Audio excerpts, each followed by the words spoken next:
Shalom, and welcome back to Bnei Noach Academy, Thoughts on the Torah and Life.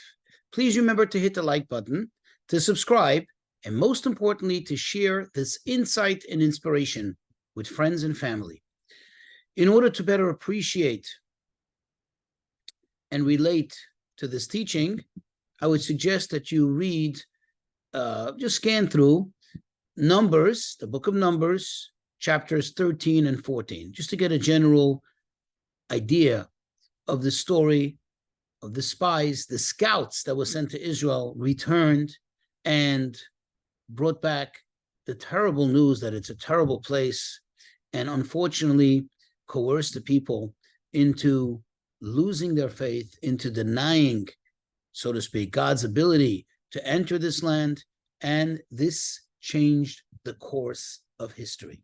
And I want to zoom in on those words, this having changed the course of history. In fact, I mentioned it in the first of this series, the first part.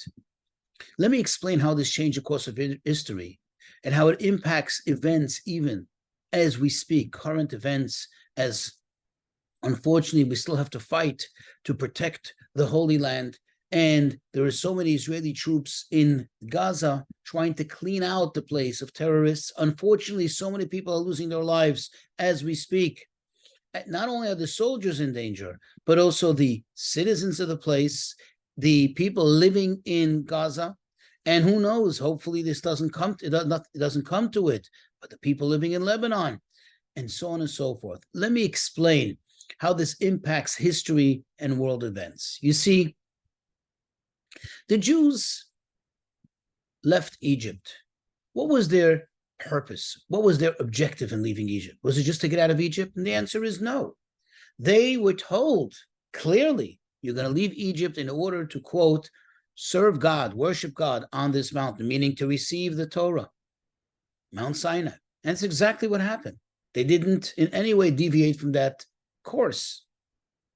They went from Egypt, the splitting of the sea, and straight directly to Mount Sinai. They received the Torah. If everything would have gone according to this divine plan, not too long after that, they would have been already in the Holy Land. And who would have brought them into the Holy Land? Of course, Moses. That was his job. God said, you're going to take the people out. You're going to bring them to serve the land. You're going to bring them to the Holy Land. You're going to bring them to Israel, to the Promised Land. Well, sadly, they committed the terrible sin of the golden calf.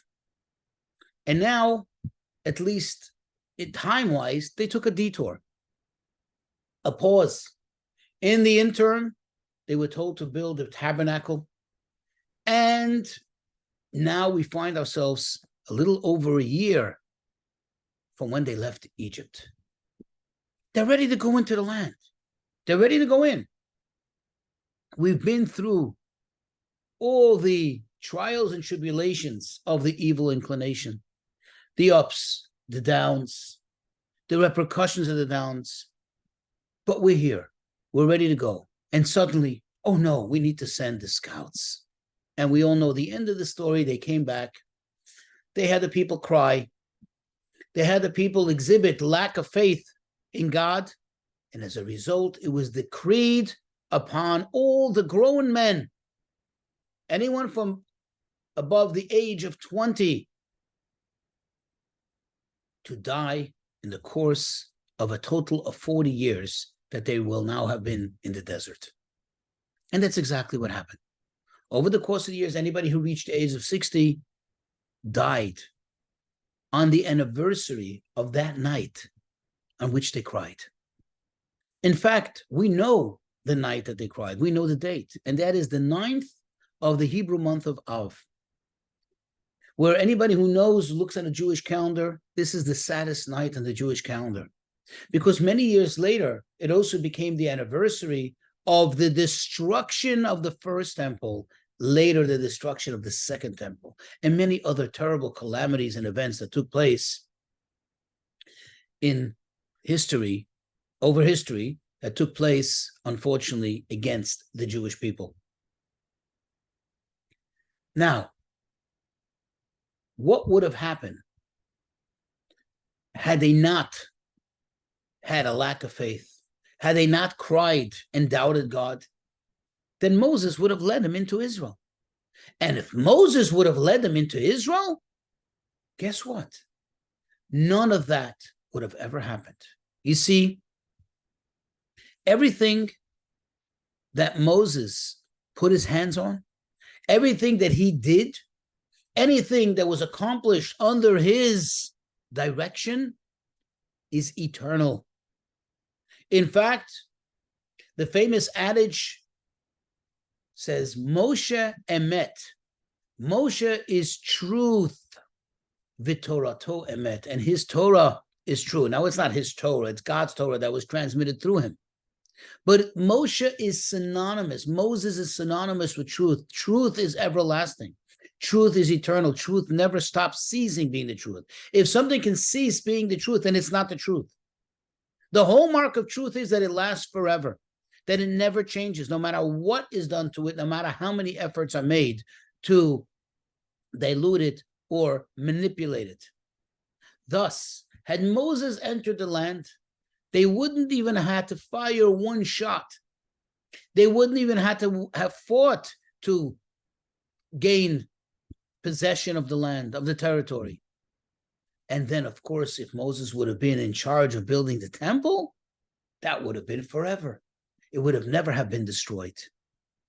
Unfortunately, because the people sinned, and it was decreed upon them that they have to pass away in the desert, well, it was also decreed upon their leader, Moses, that he too shall have to stay with them in the desert. You see, because when God gives you a job, God gives you a task, the only way for you to be fully and absolutely fulfilled and accomplished is by completing the task, is by carrying it out. Moses was like the captain of the ship. The captain leaves last. Moses took these people out of Egypt. He had the responsibility for them, the authority over them to bring them to Israel.